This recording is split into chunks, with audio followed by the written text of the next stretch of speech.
if you were to ask me. Mutahi Ngunyi became a sort of political wizard when he predicted a Jubilee win prior to the general election. A win he based on the numerical advantage of the Kikuyu and the Kalenjin as registered voters in a presentation dubbed the tyranny of numbers. And true to Ngunyi's word, these tribes turned out to vote overwhelmingly for President Uhuru Kenyatta and his deputy William Ruto. Right. The problem in the last election is that we buried our heads under the sand and said, we are democratic, we are not ethnic, which is political nonsense in my view. And I think that the fight against the tyranny of numbers is not a fight between a right and a wrong. It's a fight between two rights. And as the political philosophers will tell you, a fight between two rights is more vicious than a fight between a right and a wrong. At the time, he was glorified and vilified in equal measure for what turned out to be a surprisingly accurate finding of which way the election results would lean. And now, the tyranny of numbers is again the subject of discussion, with the losers in the last general election working to change how Kenya elects its president. One of Raila Odinga's aides, Eliud Owalo, is proposing that Kenya adopt a system similar to the collegiate system of the United States of America. A system, he says, would give the minority communities a greater say on who becomes president in future. There is nothing wrong with us advocating for a process that may lead to a referendum, while a different group, specifically the governors and senators, are also advocating for a change of a different article of the Constitution that may also lead to a referendum. In fact, if you ask me, we can have one referendum, but subject, let Kenyans give views on a raft of questions at one single referendum.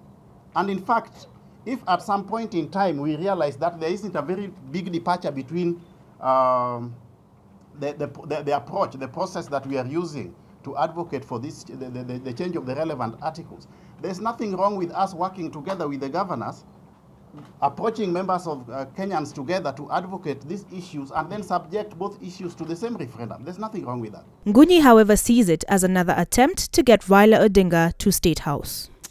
My hunch is that it will fail. The bid to go to the collegiate system will fail flat on its face, but the intention of the crafters of that particular bid is not for it to succeed. That's not their interest. Interest is not for it to become that. If it becomes the system, they will be happy.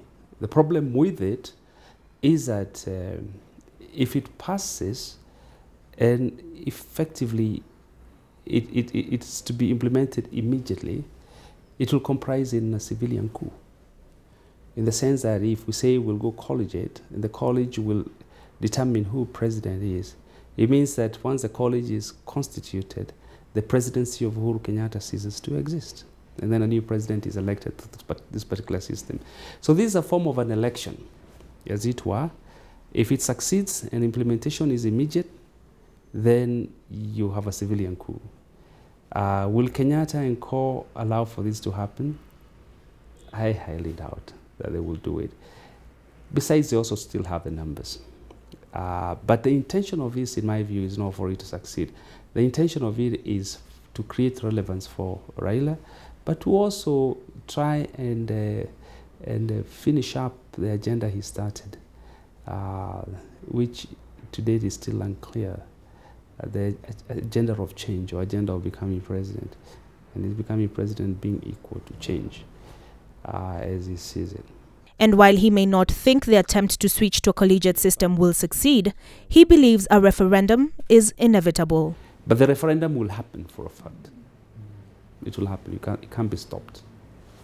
The issue is when it will happen and what it will coincide with. And the politics is likely to generate. Yeah. It is not for them to decide. The Jubilee side of government, if they don't, it's not come alive to them yet. They are on the defensive. So they can say it's too early for us to have a referendum to change the constitution.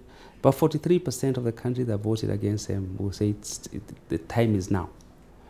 So the question is not whether or not the referendum will happen. The question is when it will happen and the form it will take.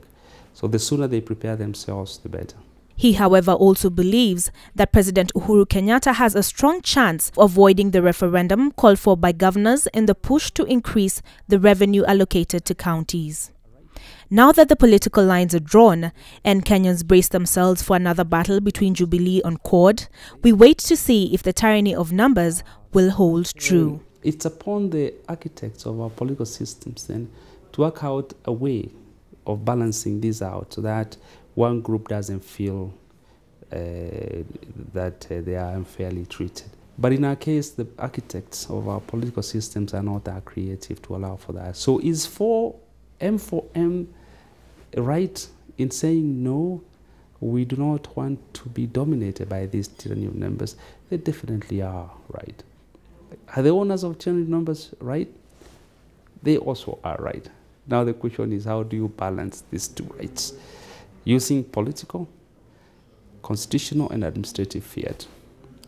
And that is the creativity that the new government is being called upon to come up with. Reporting for Capital TV, I'm Olive Barrows.